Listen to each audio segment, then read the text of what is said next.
Alors juste un petit aparté pour te parler du wagon restaurant où j'étais il y a encore 3 minutes.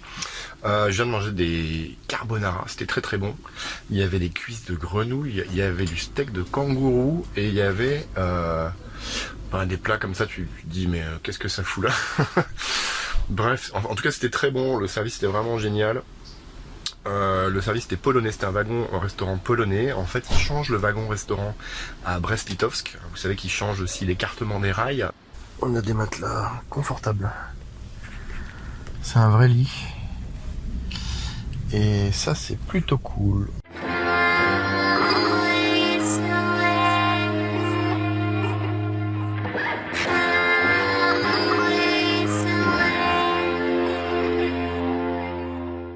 Je pense qu'ils soulèvent les wagons pour les mettre sur les bons bogies qui ont le bon écartement pour les bons rails qui continuent ensuite jusqu'à Moscou. Ils sont obligés de faire ce changement tout simplement parce que les rails n'ont pas le même écartement avant et après Brest-Litovsk. Ça a été pensé comme ça pendant l'Union soviétique pour éviter d'éventuelles invasions venant de l'Ouest vers l'Union soviétique justement. Alors ils changent aussi le wagon restaurant à cet endroit-là, c'est-à-dire qu'on passe d'un wagon polonais, restaurant polonais, qui part de Paris et qui est changé pour un wagon-restaurant russe à Brest-Litovsk aussi. Donc changement de programme, changement de menu à ce moment-là. Malheureusement, je pourrais pas voir ça parce que je suis obligé de descendre à Varsovie pour contourner par l'Ukraine et puis remonter à Moscou ensuite pour des raisons que j'ai déjà expliquées dans les différents podcasts et auparavant. Donc voilà, c'était juste un petit aparté pour vous dire, le restaurant à bord c'est excellent, c'est très très bon, le service est absolument impeccable, il y a zéro attente, on commande tout de suite, ils sont très très gentils, souriants, enfin voilà. Le contraste avec la SNCF est extrême, vraiment on se dit mais comment est-ce qu'on fait en France pour faire un service aussi pourri quand on a la chance d'avoir un train, parce qu'en ce moment ils sont tous annulés en plus. Quand il y a 3 personnes on attend une demi-heure, c'est juste déplorable. Je parle même pas de la qualité de la bouffe. Voilà, là on mange dans des vraies assiettes, on a une vraie table, les gens sont souriants, elle m'a dit ouais merci, à la prochaine, de manière très très sympa. Autre petit détail concernant le wagon restaurant, voilà une petite anecdote plutôt sympa en fait. Le personnel, en discutant un petit peu avec eux, a su que je partais ensuite de Varsovie jusqu'à Kiev et sans que je leur demande rien, ils ont cherché eux-mêmes pour me trouver le prochain train en fait de Varsovie et me l'ont trouvé en me disant voilà, il y en a un qui part à 18h15, donc 3 heures après notre arrivée à Varsovie. Comme ça, il n'y aura pas trop d'attente sur Varsovie. Très sympa, franchement, je leur ai rien demandé, ils m'ont emmené ça sur un plateau. Vraiment des gens serviables, c'est quand même appréciable. Ça fait partie des petits imprévus et je trouve ça plutôt cool. Salut, je viens d'arriver à Varsovie, en Pologne.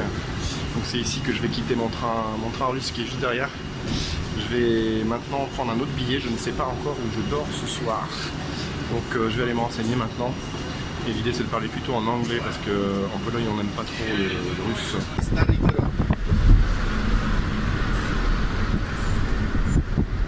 Wow, красиво.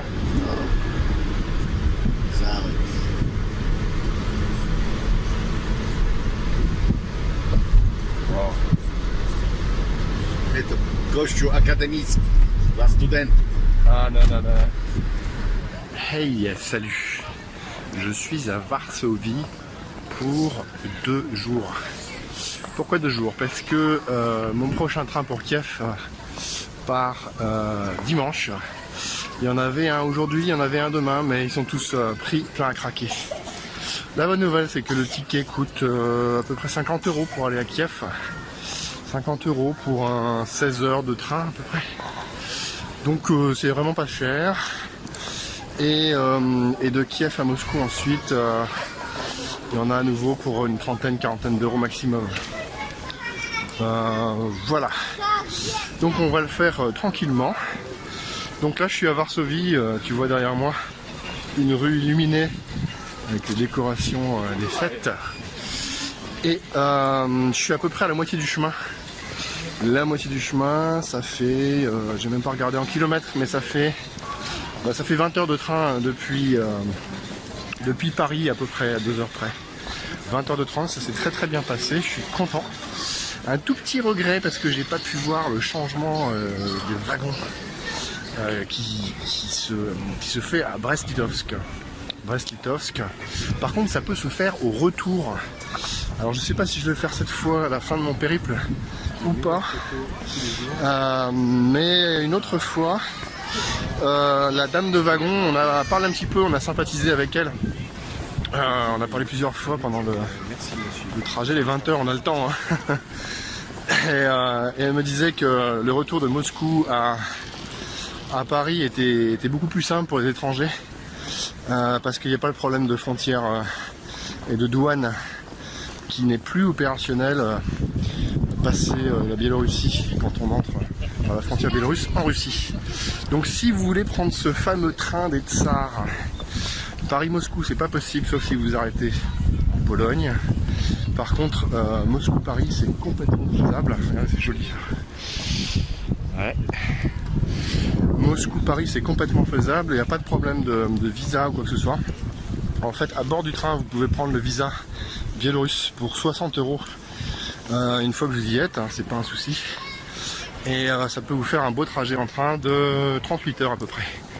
Ce qui est carrément sympa parce que vous allez pouvoir profiter du wagon restaurant russe depuis Moscou jusqu'à Brest-Litovsk.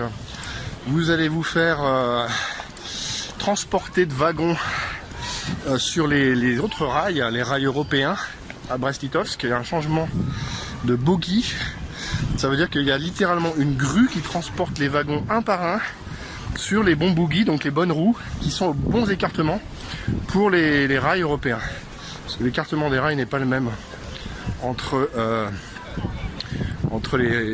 ceux qui sont en Russie en fait et puis ceux qui sont en France ou en Europe. Donc il faut changer carrément les wagons de bogie. Pour ça, ils ont des grues spéciales, ça dure à peu près 40 minutes. Et j'ai appris, alors je suis un peu stupéfait, mais les passagers restent à bord du train pendant qu'ils font ce chargement-déchargement sur les bons bogies. Ça doit être impressionnant. Je sais pas vous, mais moi ça me donne envie d'essayer. Un de ces quatre en tout cas. C'est vraiment un truc à faire. Voilà, bon là je suis à Varsovie, donc toute la journée demain. Et puis encore la matinée derrière. Donc je vais visiter un petit peu, je connais pas un mot de polonais, mais c'est pas grave. Avant de prendre mon train pour Kiev. Là je me dirige vers la vieille ville de Varsovie, il paraît que c'est vraiment à voir. Et puis je vais aller trouver un petit truc à manger. Voilà, écoute, je te remercie de me suivre. N'hésite pas à t'inscrire sur Instagram où je publie des photos de tout ce périple. Sur YouTube aussi où je vais publier des vidéos un peu plus construites. Et sur le site si t'es pas encore abonné pour recevoir les news du projet. Merci, à très bientôt, ciao ciao.